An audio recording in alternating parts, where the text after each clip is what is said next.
What's up guys, and we've got some breaking news for you coming out that's going to be impacting stimulus. This is your breaking news stimulus check update and stimulus package update. First, take a look at this headline that just came out yesterday. Democrats prepare to take a second run at Biden's spending plan.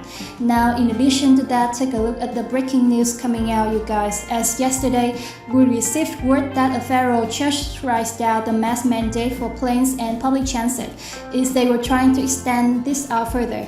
And we're also hearing though that there is a new wave that is hitting the United States right now, a subvariant of Omicron. And there's a lot of people saying it might be too soon to remove this mandate. We might be experiencing another wave here very soon. But I'm gonna dive into the latest, get you caught up right now. And let's start off with this mask mandate, the White House responding, and then we're going to talk about more stimulus. White House Press Secretary Jen Psaki emphasizing that the White House feels that this should still be in the place. We still should be wearing masks. It's too soon, but we heard that the federal judge overruled it and threw it out. Let me know your thoughts, you guys. But now let's dive into the latest on stimulus push for the Build Back Better revised, Build Back Better 2.0. We still don't have an official name yet, but link in the description below to this article that says Democrats prepare to take a second run at Biden's spending plan.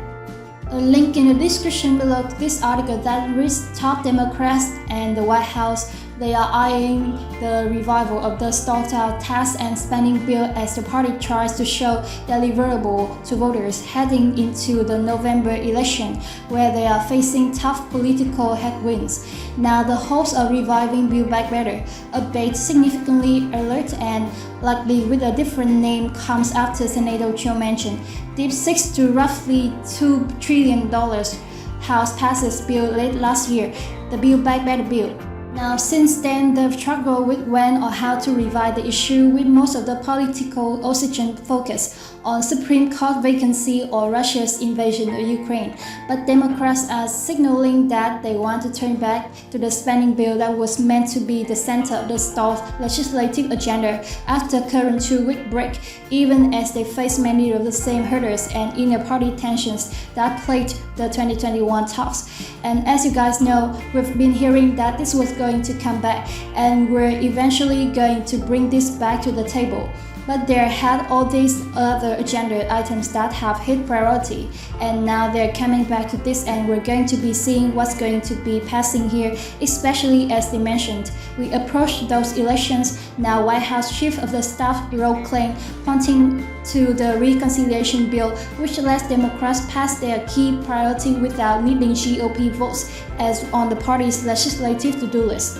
Senate Majority Leader Chuck Schumer, during a recent press conference, acknowledged that discussions are still relatively nascent between Democratic senators and Manchin, but said that clinching a spending bill is still a priority for the caucus. We'd like to move a reconciliation bill and go as far as we can, get much done as we can with 50 votes. So through the process of reconciliation, Democrats in the White House are signaling that they've learned lessons from last year's failed talks.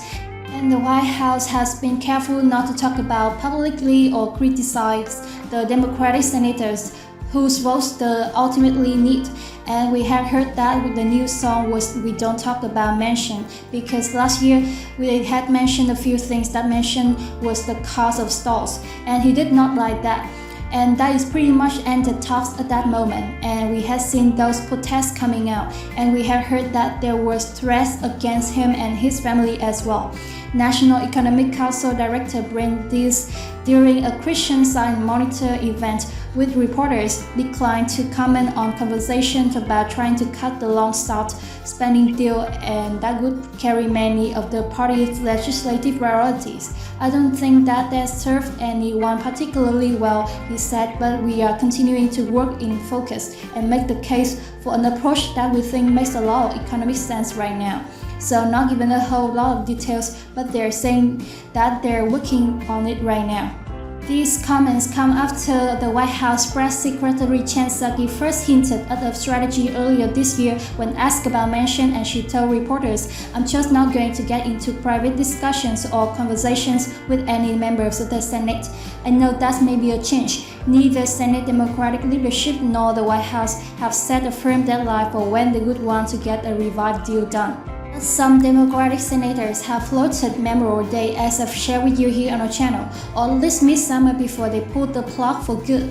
Now reviving even a smaller version of the bill feels like a long shot given the fact that Democrats are facing many of the same headaches that bungled the first effort. Senator Kyrsten Sinema of Arizona, from the Chamber of Commerce speech, she indicated that her red lines remained intact from Build Back Better talks.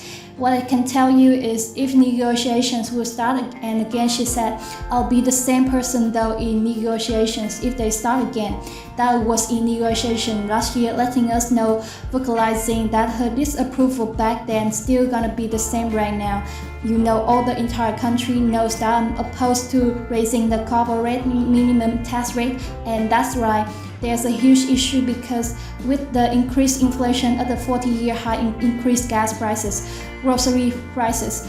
Now, those conservative Democrats are saying that they are against providing any additional spending unless they can do it in a way which does not add to debt, which will spark even more inflation.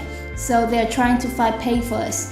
And one of the suggestions is to increase taxes on corporations and the wealthy to help pay for this bill. We're hearing that Kyrsten Sinema is saying she's not on board, and they literally need every single one of those senators on board. So if she's saying no, that could kill this bill. Now Manchin against has engaged in formal talks, though cautioning that he's talked with anyone and that formal serious negotiations have not yet started.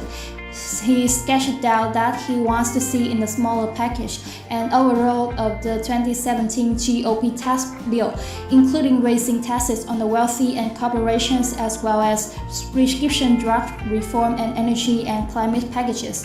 So those are the things he liked to see. But right there you see modification of those taxes, which Kyrsten Sinema says she is not on board for. He's also making it clear that his college would have to drop some of their past projects, saying during a recent Hoppe Kership interview that we're not going down on social program path in reconciliation. "I'm happy to talk to you about good tax package, match, and I said I'm happy to talk to you about climate package and energy climate package. But I can basically just beat the living out of the engine that runs the train, pulls the train, which is the fossils right now as we transition." Manchin is also concerned about inflation, as we mentioned, which has only increased since Build Back Better collapsed last year, and is the biggest political win now pushing against the party.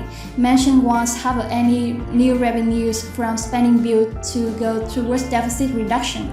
And as always, thank you guys so much for joining me, and I will catch you in the next one.